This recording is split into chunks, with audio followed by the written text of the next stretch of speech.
oppermaninvestigations@gmail.com.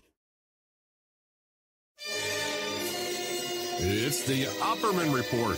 Join digital forensic investigator and PI Ed Opperman for an in-depth discussion of conspiracy theories, strategy of New World Order resistance, high-profile court cases in the news, and interviews with expert guests and authors on these topics and more.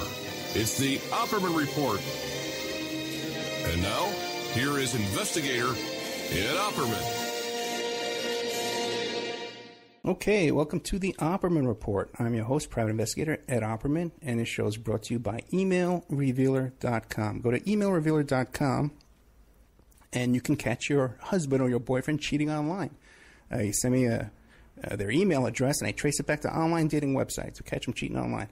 Also, check out oppermanreport.com, where we have exclusive content. You can become a member. You can sign up, and there's all kinds of interviews and shows on there that we have that you won't find free on Friday nights or on Saturday nights. And we just set up another little section on there, a document section, where we're going to be loading up all the Donald Trump lawsuits. And, what else is going up there? Mostly Donald Trump stuff lately. But anyway, oppermanreport.com. Sign up, become a member, help support the show. Today we have a very, very exciting guest for you. Aphrodite Jones. She is the star of the Investigation Discovery Channel TV show, True Crime with Aphrodite Jones, on Monday nights at 9 p.m. Eastern Time. Brand new book just came out, Cruel Sacrifice. But today we're going to be talking about the Michael Jackson case. Michael Jackson conspiracy. So, Aphrodite Jones, are you there? I am. Hi, Ed. Thanks for having me. How are you? Thank you so much. Okay, great. Tell us about yourself. Most people know who Aphrodite Jones is, okay? People ever watch Court TV or Investigation? Well, yeah. That's not really true. I find a lot of people don't know who I am, but I've been on TV for 25 years. I have had 8 true crime bestsellers. 3 of them have been made into films. I have been doing TV, the talk show circuit for many years back in time. And then, more recently, I've appeared on everything from CBS to NBC to MSNBC, Dateline, CNN, HLN, you name it, and I still do those appearances at times, even though I have my show on ID now. And my goodness, it's been a long career of 25 years of crime writing, crime reporting, investigative reporting, and being an author and a television commentator. So all in, yes, I covered the Michael Jackson trial for Fox News for Bill O'Reilly, and then I covered the Scott Peterson trial for Fox, as well as the BTK killer, which is a huge serial killer story that terrorized Wichita, Kansas for 30 years. So, I mean, it's been a large gamut of things, and like I say, many, many years in following crime stories and trying to make sense of senseless things. Perhaps that's the best way to put it, and I do consider it a calling, Ed, because many people like the idea of true crime nowadays, not so much when I started, and I never liked it, and I still do not like it. It is not something that I would have chosen for myself. I originally was a columnist that chronicled the evolution of cable television, and my job was to interview stars and have fun, and I had a column about game shows and a column about cable and a column about daytime soap operas, and that was to me what my interest was, to be in that world. It didn't turn out that way. A girl got killed in Kentucky, and she was an FBI informant, and an FBI agent killed her and almost got away with it, and I was so infuriated by the fact that nobody in the media covered it back in 1989 when it happened, that I wrote a book proposal. It was bought, and I wrote the book not really knowing what I was going into, because frankly, I was so blind to think that the FBI would have cooperated with me. But I did the book. It became a movie with Patricia Arquette starring as the woman who was killed and Steven Weber as the FBI agent. And that already was 20-some-odd years ago. So from there, when I wrote my second book, Cruel Sacrifice, which is now first time being released as an ebook ever, that book became a New York Times bestseller at number 4 on the New York Times list. And because of that, I then was considered a, quote, veteran true crime writer, and I couldn't get out of the field, though I wanted to, believe me. I just couldn't sell anything other than true crime. Publishers didn't want anything other than true crime. I wound up stumbling on the story of Brandon Tina, which became my book, All She Wanted, which became the movie Boys Don't Cry, which launched the career of Hilary Swank. And from that point forward, with the Oscar in place and all the rest of it, it was just virtually impossible for me to do anything other than true crime. And so I realize it's a calling, because I do have an empathy for the victims, very much so. I have dealt with killers in prisons. I still do. Sometimes I have empathy for them. Sometimes they're wrongfully accused. Other times I really wonder how it is they live with themselves and believe their lies. Mostly it's that, but I have dealt with people who have been exonerated as well. And at the end of the day, I guess I lost my parents when I was young. And so seeing it as a calling has to do more with the fact that I understand the pain of loss, and it's something that, unfortunately, I have to live with every day, even though it's been so many years, 40 years. It still doesn't matter. I still suffer with, I wish my parents were here to see what I'm doing, or, watch my accomplishments, or my getting married, or whatever it is. And so it's the thing that connects me to victims.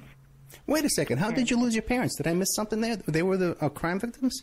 They were not crime victims. Oh. No, they just both died relatively young, each of them of heart attacks at different times, but within a short period of each other.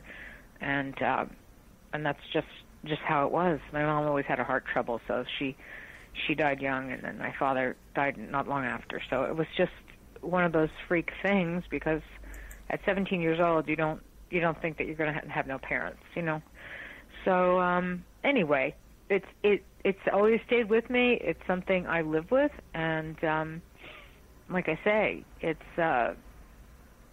never goes away. And so I do understand the emotional trauma that people go through, especially when you lose somebody you meet overnight. Both my parents had heart attacks, so while it wasn't violent, it was still absolutely shocking, because they were fine when I left the house. I came back, and they were gone. Both of them? Forever. Both of them, yeah, each of them. So, that experience is so jolting. And, of course, it's worse when there's a murder involved. There's no doubt of that. I don't compare my life in any way or shape or form to an actual victim of a crime, but I do understand that what it feels like to have someone there one minute and everything is fine, and then not have them there the next. It's a very crazy. It's not natural. Let me put it that way. It's just not natural. I mean, most people have some kind of illness, some kind of warning, some kind of something, and you can at least start to grieve or be upset or prepare yourself or not prepare yourself, whatever the case may be. But you have a hint, you have a clue. And in a murder story, any of the cases I cover are murders, other than Michael Jackson being the sole exception, although you could argue he was murdered by Conrad Murray, which is a separate subject. I was at that trial as well. But, it's just, it does feel the same way, like the person was taken from you, whether it's because of the medicine they were on was wrong, whether it was because they just had a heart attack and no one caught it, whether it's because someone decided to take them out for whatever reason. The end of the day, justice or no justice, you don't have your loved one forever and ever more. And that's really the thing in common that I can empathize with the people I have to, grapple with on a daily basis in what I do. And so I would say that's who I am. So that's interesting, cause you say, because, you went through this trauma. It makes you sympathetic toward the victims. Whereas some of these people who become serial killers go through that sometimes an identical trauma as you did, but instead it deadens something in them and sets them off on this path of, Well, interestingly enough, Ed, I try very hard to stay away from serial killer stories, and I'll tell you why. I did cover the BTK, and it really affected me when I was at the sentencing, watching these families who had been, like I say, terrorized by this monster for 30 years, and he held a job, kind of like a dog catcher type of job, literally, like he was a town employee, so he had access to his office was in the same building as the police station. So he was a county city worker, And all those years he was killing people and taunting and torturing the Wichita area. When I had to face those victims and actually interview them and talk to them, I get chills just as I'm speaking with you now. I wept like a child. I'll never forget in that airport in Kansas, in Wichita, in Kansas. I couldn't bear the pain that was caused to these people, to these families. And in the case of a serial killer, what strikes me is there's no rhyme or reason whatsoever. It's just completely senseless. It's completely insane. You can't find a lesson in it. You can't see how we can make this world a better place from it.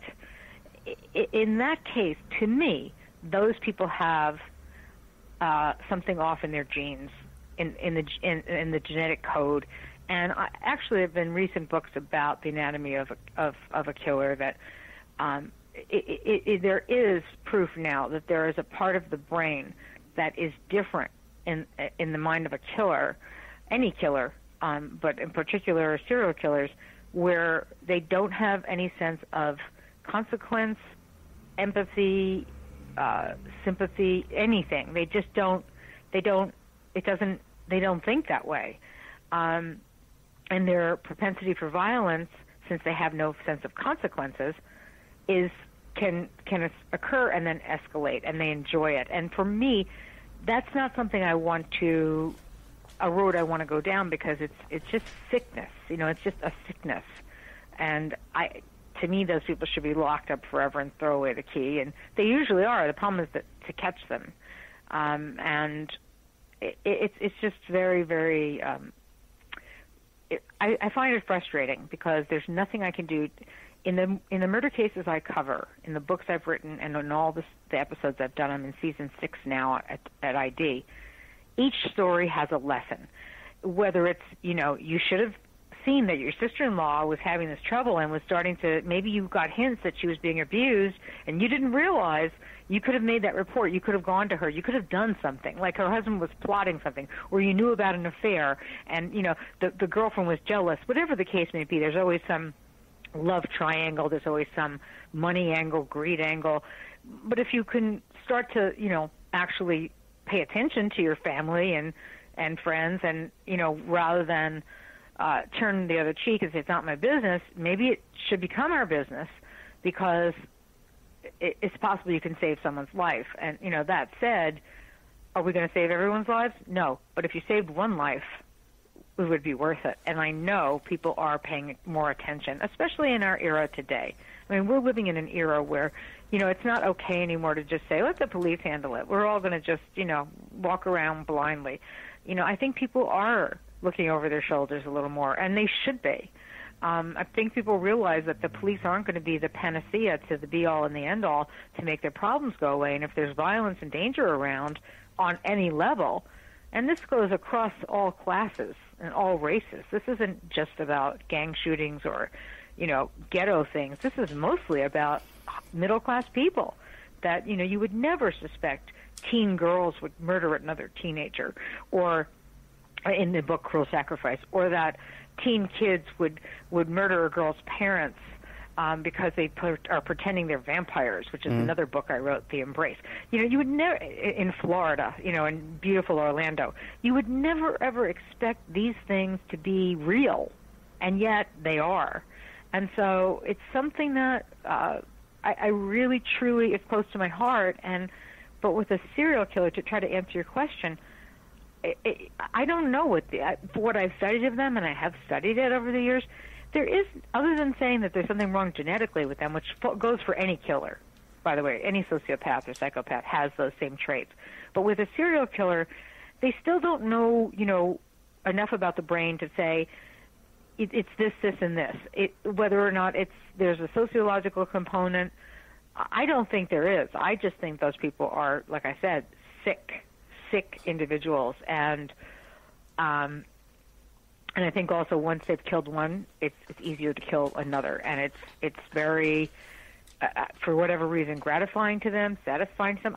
That's what I've learned, And knowing that, I don't want to give them any